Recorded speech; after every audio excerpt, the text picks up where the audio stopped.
Olá, seja muito bem-vindo. Eu sou Frineia Chaves, você está ligado na TV Universitária e começa agora mais uma edição do programa UFO no Plural. O destaque de hoje é o Museu de Biodiversidade do Cerrado, situado em Uberlândia, é o único desta natureza no país. A unidade pertence ao Instituto de Biologia da UFO e mantém coleções biológicas, científicas e expositivas. Nossas convidadas são Daniela Franco, que é coordenadora do museu, e eu converso também com a professora Fernanda Nogueira, que é bióloga. Sejam muito bem-vindas e obrigada por aceitar o convite de UFO no Plural. Obrigada. Obrigada, eu que agradeço. Meninas, conta pra gente quando é que esse museu foi inaugurado aqui na cidade? Ele foi inaugurado mesmo no ano 2000, só que não era nessa unidade no Parque Siqueiroli, era num outro bairro na cidade, e depois em 2005 ele foi transferido para o Parque Siqueiroli, que é um parque municipal. Então é uma unidade da UFO, mas que hoje parte do acervo está abrigada dentro de um parque municipal por conta de uma parceria que existe com a federal daqui e a prefeitura. Nós temos um convênio com a prefeitura municipal e desde 2005 a coleção expositiva, então aquilo que é mostrado para o público visitante, está no Parque Siqueiroli. Porque se a gente pensar o museu como um todo, ele é maior do que o público visita no Parque Municipal.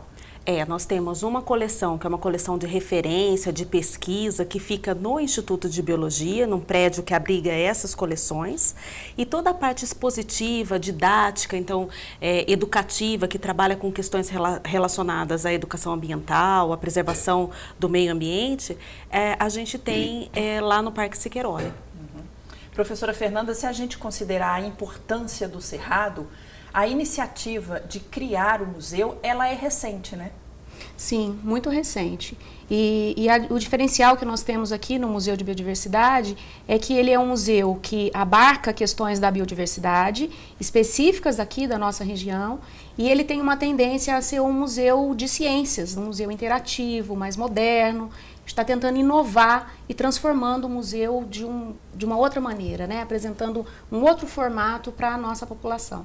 Eu quero crer que o fato de ser o único dessa natureza no país acaba atraindo profissionais, pesquisadores, alunos e professores de outros estados. Sim, por exemplo, nós vamos receber agora, né, uma visita de universitários que são de Goiás. Então a gente já teve pessoal de São Paulo, já teve do Rio de Janeiro, de Goiás. E utiliza aquele espaço também como um espaço de formação desses futuros profissionais no campo da biologia, das ciências naturais. E quando fala de Goiás, Goiás está dentro do bioma cerrado, né? Não tem, quer dizer, é um crédito a mais para a nossa universidade, né? E para os nossos pesquisadores também. Ali tem também um espaço para formação de aluno, de professor, quer dizer, o aluno pode ir e estudar lá no museu, na coleção que está dentro do Parque Municipal? Então, nós temos um trabalho, como é um trabalho de mediação, então que nós formamos mediadores para atuar nas visitas guiadas, nas visitas que são orientadas lá no parque, e também em várias disciplinas que nós trabalhamos no Instituto de Biologia, com o curso de Ciências Biológicas, esses estudantes vão para o parque para fazer um trabalho prático, então para vivenciar ações que são relacionadas ao museu. Então, das práticas realmente museais, eles acabam tendo contato com essas informações, com as técnicas, com os procedimentos tão comuns na área do museu. O bioma cerrado é a savana mais rica do mundo, né, pela biodiversidade. E quando a gente fala em acervo, a gente está falando de quê?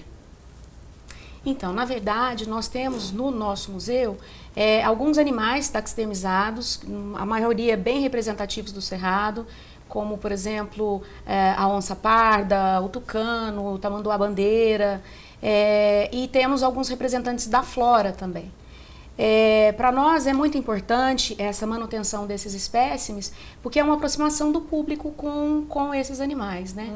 E nesse trabalho educativo, a gente tem tentado ampliar essa visão dos alunos, discutindo até a posição dos animais na nossa região.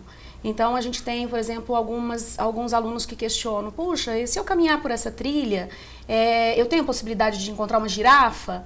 Então a gente percebe que ainda existem essas questões desses problemas de localização geográfica dos animais e do próprio bioma, e isso é trabalhado de uma forma bem importante lá no museu. Educativa, didática mesmo, Exatamente. né, professora? Você destacou animais aí, boa parte deles já em extinção. Isso facilita porque a gente tem uma nova geração aí, as crianças estão nascendo, que sequer vão conhecer formiga. Então, um tamanduá, bandeira, um tucano, então fica mais difícil.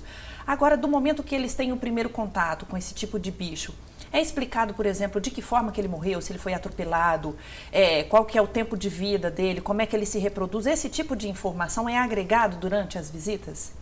Sim, lá no museu nós temos esses mediadores, como a Daniela falou, que trabalham essas questões com os alunos, só que a gente tem uma proposta de instigar o aluno a perguntar, como se fosse mesmo um bate-papo, né? Então, se o aluno chega para o monitor com essas questões, elas são prontamente respondidas, né? Então, a ideia é que o aluno sinta motivado pelos espécimes que estão lá expostos a fazer as questões que ele julga importantes. E aí sim se estabelece esse diálogo e o processo educativo. O primeiro objetivo, então, das peças que ali estão é provocar o questionamento. Exatamente. É instigar a informação. Ela não é dada por si só, né? Não, na verdade a gente utiliza vários recursos na mediação para induzir esse questionamento. Então são placas, são informativos, são monitores em que os visitantes podem tocar a tela e ter informações sobre os animais e o que está exposto no museu, no sentido de não ser uma aula. Nós recebemos na visita guiada esses estudantes, o público espontâneo, né, quem vai aos finais de semana, e nós não damos uma aula no museu. Nós, na verdade, os convidamos a descobrir mais coisas sobre o que está ali exposto. Então, esse é o nosso objetivo, de sempre instigar o público visitante a conhecer mais. Certinho. Daqui a pouquinho a gente continua o nosso bate-papo. Nós vamos para um rápido intervalo, mas voltamos em instantes.